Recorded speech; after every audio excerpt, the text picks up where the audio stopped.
The Awakening, Chapter 32. When Mr. Pontellier learned of his wife's intention to abandon her home and take up her residence elsewhere, he immediately wrote her a letter of unqualified disapproval and remonstrance. She had given reasons which he was unwilling to acknowledge as adequate.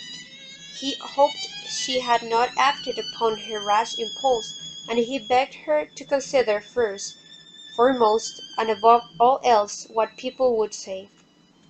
He was not dreaming of scandal when he uttered this warning. That was a thing which would never have entered into his mind to consider in connection with his wife's name or his own. He was simply thinking of his financial integrity. It might get noise about that the Pontelliers had met with reverses and were forced to conduct their menage on a humbler scale than heretofore. It might do incalculable mischief to his business prospects. But remembering Edna's whimsical turn of mind of late, and foreseeing that she had immediately acted upon her impetuous determination, he grasped the situation with his usual promptness, and handled it with his well-known business tact and cleverness. The same mail which brought to Edna his letter of disapproval carried instructions, the most minute instructions, to a well-known architect concerning the remodeling of his home, changes which he had long contemplated, and which he desired carried forward during his temporary absence. Expert and reliable packers and movers were engaged to convey the furniture, carpets, pictures, everything movable, in short, to places of security, and in an incredibly short time the Pontellier house was turned over to an artisan. There was to be an addition, a small snuggery; there was to be frescoing, and hardwood flooring was to be put into such rooms as had not yet been subjected to this improvement. Furthermore, in one of the daily papers appeared a brief notice to the effect that Mr. and Mrs. Pontellier were contemplating a summer sojourn abroad, and that their handsome residence on Esplanade Street was undergoing sumptuous alterations, and would not be ready for occupancy until their return. Mr. Pontellier had saved appearances. Edna admired the skill of his manoeuvre, and avoided any occasion to black his intentions. When the situation as set forth by Mr. Pontellier was accepted and taken for granted, she was apparently satisfied that it should be so. The pigeon house pleased her. It at once assumed the intimate character of a home, while she herself invested it with a charm which it reflected like a warm glow.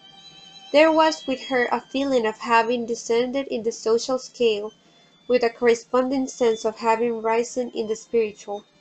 Every step which she took toward relieving herself from obligations added to her strength and expansion as an individual.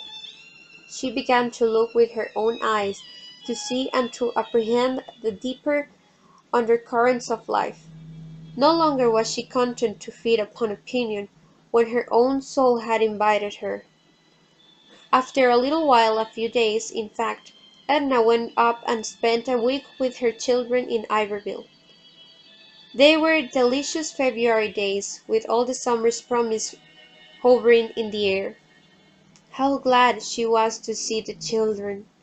She wept for very pleasure when she felt their little arms clasping her, their hard, ruddy cheeks pressed against her own glowing cheeks.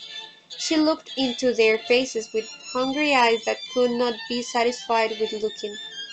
And what stories they had to tell their mother! About the pigs, the cows, the mules, about riding to the mill behind Glue Glue, fishing back in the lake with their Uncle Caspar, picking pecans with Lily's little black rod and hauling chips in their express wagon. It was 1,000 times more fun to haul real chips for old lame Susie's real fire than to drag painted blocks along the banquette on Esplanade Street. She went with them herself to see the pigs and the cows, to look at their darkies lying to decaying, to trash the pecan trees, and catch fish in the back lake. She lived with them a whole week long, giving them all of herself, and gathering and filling herself with their young existence. They listened breathless when she told them the house in Esplanade Street was crowded with workmen, hammering, nailing, sewing, and filling the place with clatter. She wanted to know where their bed was, and what had been done with their rocking horse, and where did Joe sleep, and where had Ellen gone, and the cook? But above all, they were fired with a desire to see the little house around the block. Was there any place to play? Were there any boys next door? Roll, with pessimistic foreboding, was convinced that there were only girls next door. Where would they sleep, and where would papa sleep? She told them the fairies would fix it all right. The old madame was charmed with Edna's visit, and showered all manner of delicate attentions upon her. She was delighted to know that the Esplanade Street house was in a dismantled condition. It gave her the promise and pretext to keep the children indefinitely. It was with a wrench and a pang that Edna left the children. She carried away with her the sound of their voices and the touch of their cheeks. All along the journey homeward, their presence lingered with her like the memory of a delicious song, but by the time she had regained the city, the song no longer echoed in her soul. She was again alone.